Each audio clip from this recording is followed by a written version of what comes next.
자, 여러분 안녕하세요. KGSO 1단계 화학 수업 10차시 오늘은 산과 염기에 대해서만 살펴보도록 하겠습니다. 자, 산과 염기에 대해서는 이미 여러분이 초등학교 때부터 많이 배워왔어요. 그래서 일단 산과 염기의 성질들을 한번 정리해 보고요. 그리고 산과 염기를 구분하는 방법, 산과 염기의 반응, 그리고 일상생활에서 나타나는 현상인 산성비 이런 것들에 대해서 살펴보도록 할 건데요. 여기 있는 물질들은 산성인 물질과 염기성인 물질들입니다. 가정에서 쉽게 볼 수 있는 물질들이에요. 주방에서 많이 볼 수 있는 물질들에는 산성이 굉장히 많네요. 자, 사과, 식초, 식초에는 아세트산이라는 신맛을 내는 산이 들어있고요. 그 다음에 과일에는 과일마다 여러 가지 다른 산들이 들어있습니다. 자, 그 다음에 탄산음료에 이산화탄소가 물과 만나서 생긴 탄산도 들어있고 그 외에 다른 산도 좀 들어있어요. 맛을 내기 위해서. 그 다음에 여기 있는 염기성 성분들은요. 세정제 성분이 많아요. 하수구 세정제, 그 다음에 유리 세정제, 그리고 비누. 자, 염기성 성분들이 다 포함되어 있고요. 그 다음에 베이킹소다, 그 다음에 제산제, 그러니까 위산이 많이 나올 때 먹는 거죠. 거기도 염기가 들어있습니다. 자, 그러면 산의 성질과 염기의 성질은 어떤 특징들이 있냐면 산은 공통적으로 리트머스 종이를 데웠을 때 푸른색이 붉은색으로 변합니다. 푸른색 리트머스 종이가 붉은색으로 바뀌어요. 그리고 전류가 흐르고요. 마그네슘 리본과 반응을 해요. 반응을 해서 수소기체가 발생을 하고요. 달걀 껍데기는 탄산칼슘 성분이죠. 탄산칼슘 성분과 반응해서 이산화탄소 기체가 발생을 합니다. 산에 나타낸 공통적인 성질들이에요. 염기 같은 경우에는요. 붉은색 리트머스 종이가 푸른색으로 바뀌고요. 전류가 흐르고 산과 다르게 마그네슘 리본이나 달걀 껍데기, 그러니까 마그네슘이나 탄산칼슘과 반응이 별로 없습니다. 거의 반응하지 않아요. 기체가 발생하지 않는다는 뜻입니다. 자, 그러면 이렇게 산과 염기의 성질은 왜 나타나는 것일까요? 한번 살펴보도록 하겠습니다.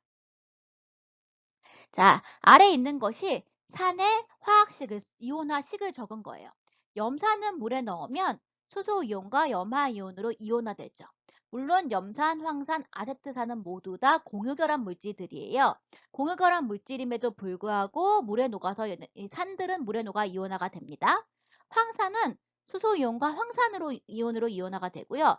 아세트산은 수소이온과 아세트산 이온으로 이온화가 됩니다. 공통적으로 이온화돼서 나타나고 있는 이온들이 뭔가요? 네, 모두 수소이온이 나타나고 있죠. 자, 그래서 이 실험을 한번 보실게요. 묽은 염산의 적신실이에요. 그런데 아래 푸른색 리트머스 종이가 있고요. 질산칼륨 수용액에 리트머스 종이도 적셨어요. 다 실도 다 적셔져 있으니까 이온이 이동할 수 있는 길이 있는 거예요. 그리고 전극을 연결해줬어요. 마이너스 극, 플러스 극. 그러면 이제 이온들이 이동을 하게 되는데요. 자, 근데 보시면은 자, 푸른색 리트머스 종이가 붉은색으로 변한 쪽이 어느 쪽이냐면 마이너스 극이에요. 그러면 이온화식 보세요. 마이너스 극으로 끌려갈 수 있는 건 뭔가요? 양이온이죠. 즉 수소이온이 끌려가면서 푸른색 리트머스 종이가 붉은색으로 변했어요. 그런 것으로 보아 산의 성질이 나타나는 이유는 무엇 때문이다? 산의 성질 중에 뭐가 있었죠? 푸른색 리트머스 종이가 붉은색으로 변하는 게 있었죠. 자, 그래서 그 붉은색으로 변하게 한 것은 뭐 때문이다? 수소이온 때문이다 라는 것을 생각하실 수 있는 것이죠. 자, 그럼 염기 한번 살펴보실까요? 자, 염기의 성질이 나타나는 이유. 염기의 대표적인 수산화나트륨, 수산화칼륨, 수산화칼슘을 이온화식해 볼게요. 자, 염기 같은 경우에는 공통적으로 다 이온화돼서 뭐가 있나요? 수산화이온을 포함하고 있어요. 그러면 수산화나트륨의 적신 실을 또 리트머스 종이에 두고 전극을 연결시켜 준다면, 자, 염기의 성질을 확인하기 위한 거니까 붉은색을 두었어요. 그랬더니 플러스 극쪽으로 무언가 끌려가면서 붉은 리트머스 종이가 푸른색으로 바뀌었죠.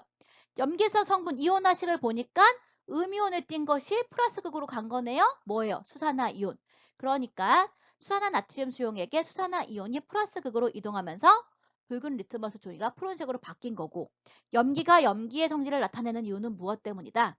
수산화이온 때문이란 것을 알 수 있어요.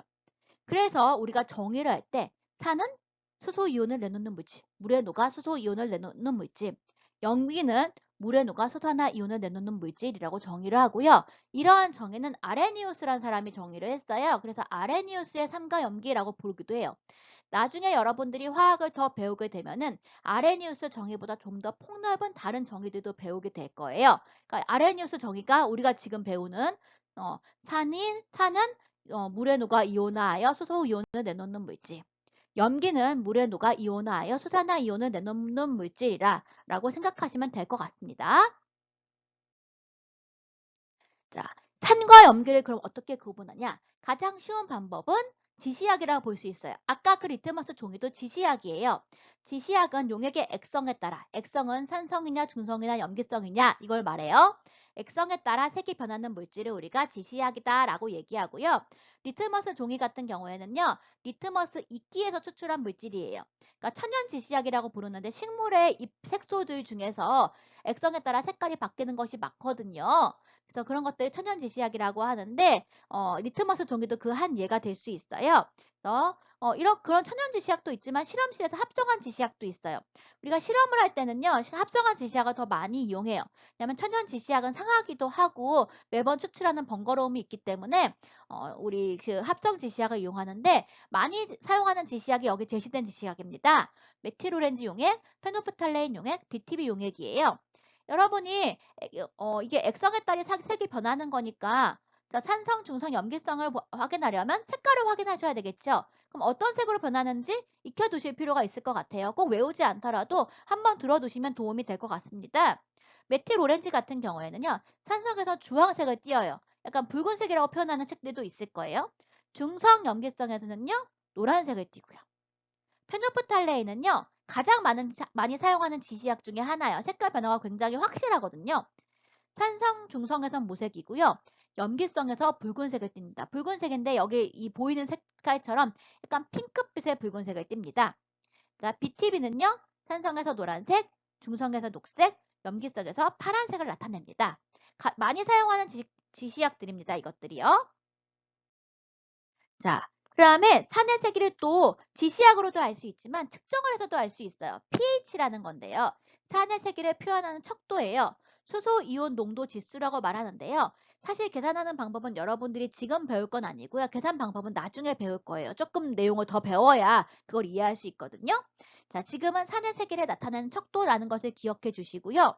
pH가 7일 때 중성이고 7보다 작으면 산성이고 7보다 크면 염기성이다 정도를 아시고 계시면 될 것 같습니다. 아래 그림은 뭐 염산, 콜라, 와인, 그다음에 뭐 물, 혈액, 그다음에 세제 등등등의 pH 값이 제시가 되어 있는 거예요. 보시면 여기 pH 7, 이게 중성이에요. 혈액은 약간 중성에서 7보다 조금 큰 쪽에 가깝고요. 보통 일반적인 물은 pH 한 6 정도 되네요. 그다음에 와인은 pH 4, 콜라 pH 3, 염산 pH 1. 자, 이쪽이 산화세계가 센 거예요. 콜라도 생각보다 산화세계가 좀 셉니다. 그다음에 세제, 알칼리성 세제 pH 10, 비누 pH 9. 그다음에 수산화 나트륨, 요거는 pH 14 이렇게 되어 있네요. 자, 이건 뭐 농도에 따라 좀 달라지긴 합니다. 자, 그다음에 그럼 이번에는 중화 반응이란 걸 살펴보려고 해요.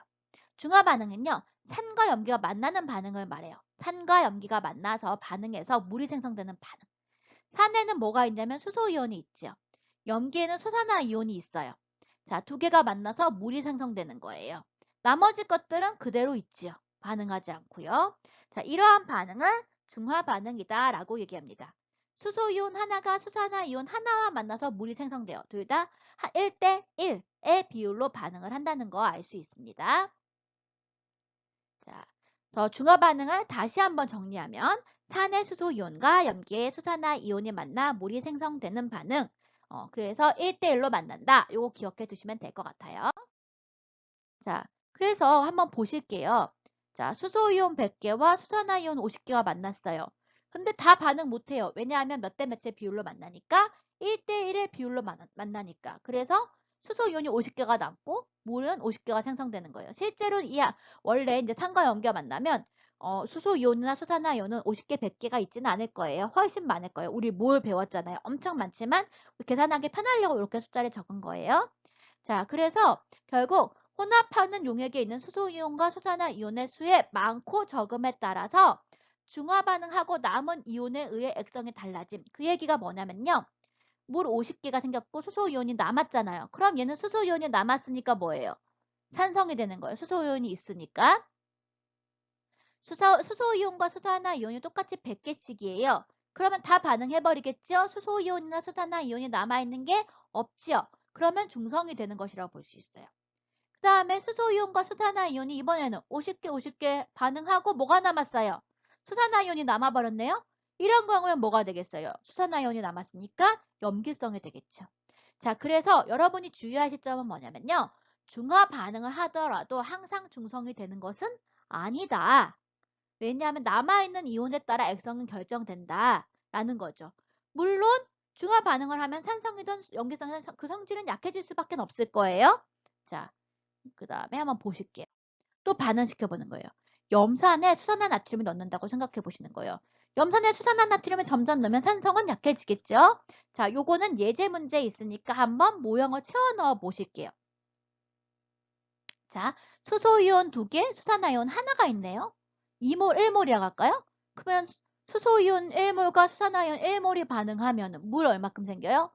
1몰 생기겠죠. 수소이온 2몰 중에서 1몰은 반응하지 않고 남을 거예요. 자, 그래서 나머지는 이렇게 남아요. 자, 그 다음에 수산화 나트륨 좀 더 넣었어요. 수산화이온 1몰이 더 들어가네요. 그럼 어떻게 되겠어요? 물이 2몰이 되고요. 나머지는 그대로 있겠죠. 자, 그 다음에 수산화 나트륨이 더 들어갔어요. 반응할 수소이온이 있나요? 없어요. 그럼 문자 개수는 똑같이 2몰일 거고 나머지 것들이 이제 그대로 남아있을 겁니다. 그럼 용액의 액성을 한번 살펴보실까요? 가는 당연히 산성이죠. 나는요? 수소이온 있죠? 산성. 물론 왼쪽에 있는 붉은 염산보다 산성의 산은 약해졌겠죠. 수소이온 수가 줄어들었으니까. 다는 중성. 그쵸? 수소이온 없으니까. 라는요? 염기성이 되겠죠. 그럼 여기다 만약에 지시약을 떨어뜨린다면 펜도프탈레인을 가장 많이 사용한다 그랬으니까 펜도프탈레인 색깔 한번 살펴보실까요? 펜도프탈레인 용액은 무색이죠. 산성에서는요. 산성도 무색이죠. 중성은요. 무색이죠. 염기성에서 무슨 색인가요? 붉은색이죠.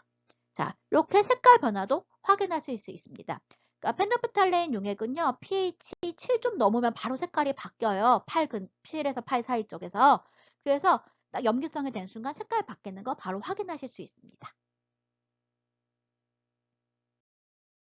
자, 중화 반응이 일어나면요. 열도 발생해요.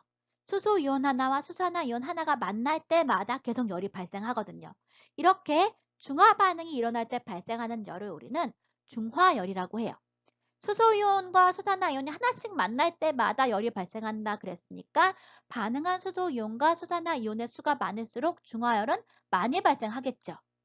중화열이 발생하니까 중화 반응이 일어나면 수용액의 온도는 올라갈 수밖에 없을 거예요. 자, 오른쪽에 그래프를 한번 보실게요. 오른쪽에 그래프를 보시면요. 묽은 염산과 수산화 나트륨 수용액이 같은 농도라고 해볼게요. 같은 농도라는 의미는 같은 몰농도란 걸 뜻하는 것이고요. 같은 몰농도라는 것은 입자수가 같다라는 걸 의미하겠죠. 그러면 묽은 염산과 수산화 나트륨 수용액의 부피가 같을 때 수소이온과 수산화 이온의 개수가 같을 거예요. 자, 그 다음에 묽은 염산 4일 때 수산화 나트륨 수용액 8일 때와 묽은 염산 8일 때 수산화 나트륨 수용액 4일 때 반응한 개수가 같겠죠. 더 줄어들 거예요. 딱딱 1대 만났을 때보다. 묽은 염산 2, 수산화나트륨 수용액 10. 묽은 염산 10, 수산화나트륨 수용액 2. 요거는 또 같을 거예요. 반응한 개수가요. 입자수가 같았으니까. 예를 들어서 묽은 염산이 부피가 6이고 수산화나트륨 수용액 부피가 6일 때 0.6몰이 들어있다 칠게요. 그러면 여기에서는 물 분자 0.6몰 생기겠죠. 자, 그 다음에 묽은 염산 4, 수산나트륨 수용액 8일 때는 비례한다 치면 0.4가 반응할 수 있고 여긴 0.8이니까 0.4만큼의 개수만 반응할까? 물은 0.4만큼 생기겠네요. 20일 때는요. 물 분자 0.2만큼 생기겠고요. 반대로 이쪽 8하고 4일 때는 물 분자 0.4몰. 그 다음에 여기는 0.2몰 생길 거예요. 그러면 발생한 중화열은 자, 양쪽 끝이 같겠죠. 여기 두 개가. 자, 4, 8, 8, 4 같겠죠. 그 다음에 여기가 제일 높겠죠. 그래서 온도가 제일 높은 거예요. 자, 그 다음에 여기 온도가 양쪽 같고 이렇게 되는 거예요.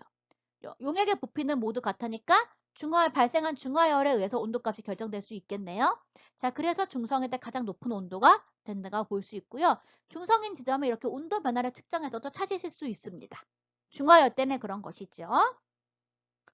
자, 그러면 중화 반응은 어디에 이용할까요? 일상생활에서 우리도 모르게 많이 이용하고 있습니다. 속이 쓰릴 때 제산제를 먹는다던가, 속이 쓰린 건 위산이 많이 나오는 거예요. 위산을 중화시킬 수 있는 염기성 성분을 먹어주면 되겠죠. 그 다음에 산성화된 토양을 석회가루 이용하여 중화시킨다. 석회가루가 염기성이에요. 산성에 염기성을 뿌리면 중화되겠죠. 벌에 쏘였을 때 암모니아수를 바른다. 암모니아수 염기성이에요.